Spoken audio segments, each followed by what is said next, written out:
Hey, hello everybody, my name is CulBlu and I'm here to bring you this. No, it's not a rocket launcher. No, it's not a flamethrower. This is the Frugal Cage V1 and it's actually an inspiration of a few ideas coming out from the Frugal Filmmaker. So I'm going to go ahead and give you guys a tour of the device and then tell you guys what parts I used to build it, and we'll see how this goes.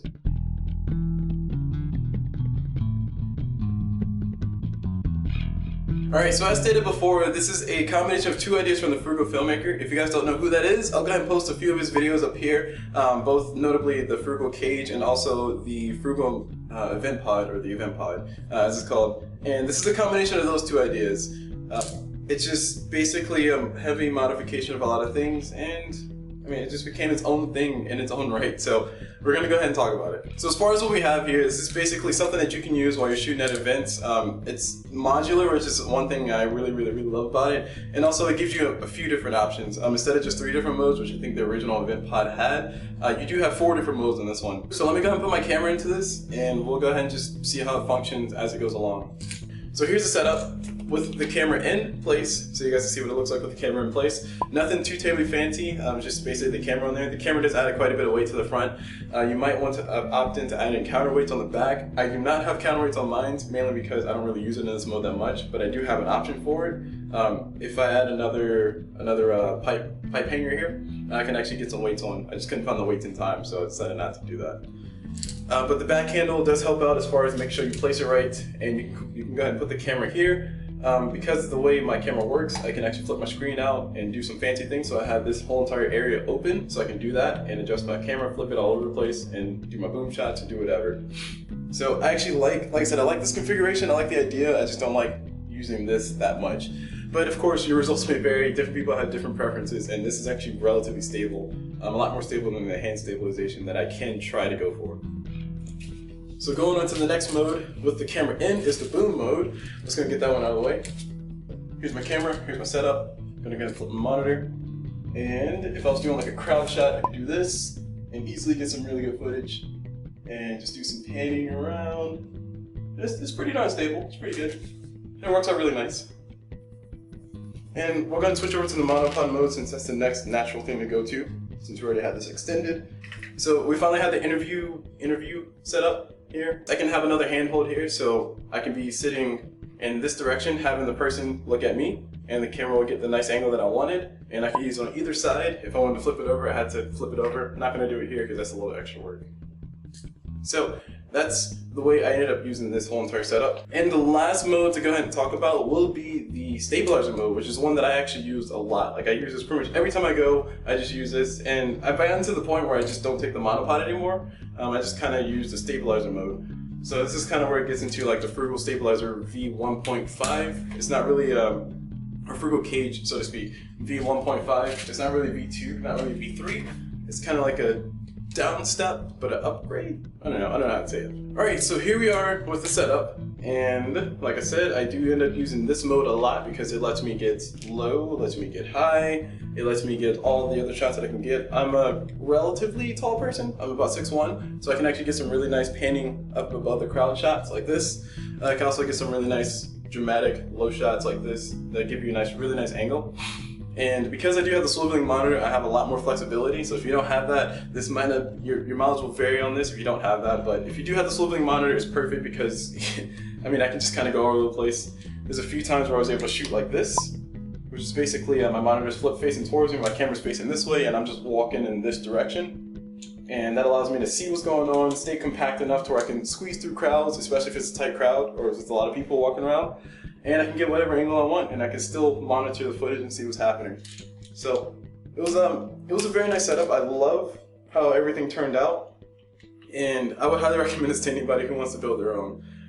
In total, the build that I'm going to tell you, or the build that you guys just saw, in total that cost about 150 bucks or so, roughly 150 bucks, which relative to what other shoulder rigs you can get, I think you can get a really nice looking shoulder rig for about 100 bucks, but that's only a shoulder rig. This one has the versatility of switching to 4 different things if you want to use those. And like I said, I don't use all the other 3 parts a lot, but the options are there. And that's all I really care about. So the options are there, and it's modular, and I can upgrade in the future if I want to improve components. I can improve components relatively easily. So by nature, all the parts will be listed in the description below. You guys can check that out. I have a link to a spreadsheet so you can see everything in there, and I also have each individual link inside of there as well, so you can check that out too.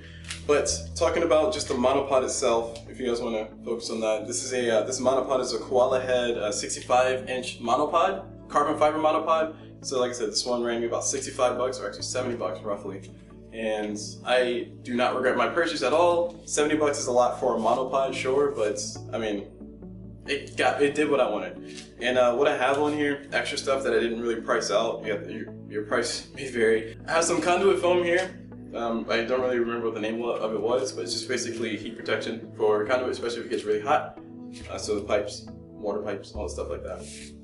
I also have, I think these are pipe hangers here. So these are two different pipe hangers. This one's a 3/4 inch screw. The reason why I have that is because this monopod does have a foot that you can use instead of using the 3 legs, but I pretty much keep the 3 legs on there all the time, so this kind of just sits there so I don't lose it. Nice to have. Like I said, I always like the option. Don't necessarily have to use it. The screws that I had to use are the 1/4 thread, I think, 1/4 inch thread. And that's it for the monopod. At least that's it for what's on the monopod. Moving on to the next part, the fluid head. This is a Velbond Velflow 9 PH368. You can check out the link to see everything. This ran me about 45 bucks. So between these two things, it's about $100 on the whole entire price tag. So if you don't go for this option, you just go for the stabilizer, it's probably about roughly 50-60 bucks, which I think is worth it by itself. But this is about 43-45 bucks. And I like it a lot. The only thing I don't like about this one sort of thing is the way that they made their head that you put everything on. This cork board type stuff I'm not a fan of. I prefer rubber on that, and I find a lot of times where I put my camera on it, and of course by the time I put my camera on, it's heavy enough to where it won't slide as much, but it'll still slide a little bit. Much better than metal on metal. Don't get me wrong, much better than metal on metal, but the cork board stuff I'm not a fan of. I guess they want to save cut costs, sure. All right, so going to the handle here, the handle that I pretty much never really use. This handle is the newer ski grip padded handle. It's supposed to be used for GoPros and stuff, but it works for my purposes. It does have a 1/4 inch thread on the end, so you can pretty much use it with just about any camera mount that you need to put in there. I can actually put this directly into my camera if I really wanted to. So it has a nice standard tripod mount, and it's useful. Like I said, I don't really use this mode that much, so I actually don't have this on there ever, really. But it's a nice thing to go for. It's runs you about 10 bucks for each one you get. And then we move on to the actual stabilizer itself, or at least the top part of the event pod. If you want to use that as a full event pod, like I said, that's fine. I just prefer to use it this way. These are the flash L brackets here that are used in the normal Frugal stabilizer. And actually, pretty much, if you guys watched the original Frugal stabilizer video, or actually the Frugal cage video, if you watch the Frugal cage / Frugal stabilizer V2 video, then you can pretty much know how to build this entire thing. I pretty much use similar components. I didn't use exact components though. Alright, so during post-editing I found that statement wasn't entirely true, so here's a quick little video you guys can check out if you want to see the actual build of the cage, but if not, just go and keep on watching the video and enjoy. So these flash brackets will run you about 10 bucks on Amazon, and I bought all my parts from Amazon, by the way.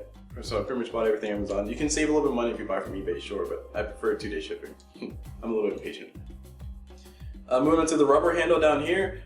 This is one that I got from Amazon. I think this one ran me about 10 bucks, and I actually prefer this. I'm probably gonna buy a few more of these. My only caveat with these, or my only disposition with these, is that there's no extra additional hole for me to screw another thing into it. Whereas these padded handles, I don't like them as much. But it does have the screw hole, so I can actually put more things in it. So I can extend it if I want, or put like a mini ball head and maybe get an angle or something. The option is there. But this I like a lot. This will run you about 10 bucks on Amazon. These here are the flash brackets, or flash bracket holders. Sorry. This here is the hot shoe mount, and I think you can get a pack of 5 of these for 10 bucks if I'm not mistaken. And these are pretty much worth it for any kit. It doesn't really matter what you do, just get a whole bunch of these because you never know when you need them. And last but not least, down here, I have myself a hot shoe mount.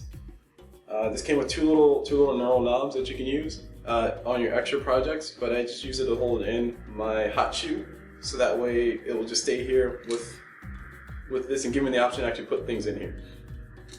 Oh right, and one other thing I almost forgot to mention as well, as far as the monopod configuration goes, if you want to go for a slightly cheaper option, and one that I actually prefer, surprisingly, you can get yourself a heavy duty ball head. This will run you about 18 bucks as opposed to this fluid head, which ran me about 43 bucks, 45 bucks. So 20 bucks versus 45 bucks, your mileage will vary, of course.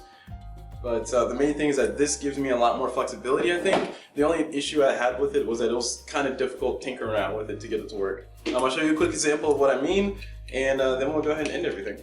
Alright, so just another additional thought to throw in there too while I'm doing this. You can also see that I do trust this configuration to hold my stuff, but one other thing I'll mention is that I'm not a huge fan of the quick release plates that I chose for this. I did buy 2 of them. This is the second one that I had to use. The first one kind of wore out enough to where I was concerned about my camera falling out. So this is my second one. I'll probably look for a better option for my quick release plates. But the ones I got, they're fine. That first one lasted me for about 3 or 4 months, and then this one lasted me for what? I changed this one. And so it's like 2 months ago, so I probably need to hurry up and get a new one before my camera starts falling out. Alright, so here's the configuration with the mini ball head, or sorry, the heavy duty ball head, which like I said, I actually enjoy using this. I actually like this configuration setup. The only issue I have with it is how difficult it is sometimes to switch modes if you're switching between modes. And also, it's not as precise as the fluid head, but the fluid head is really large, and it feels very awkward. And as you can see, like I'm having a little bit of trouble doing this.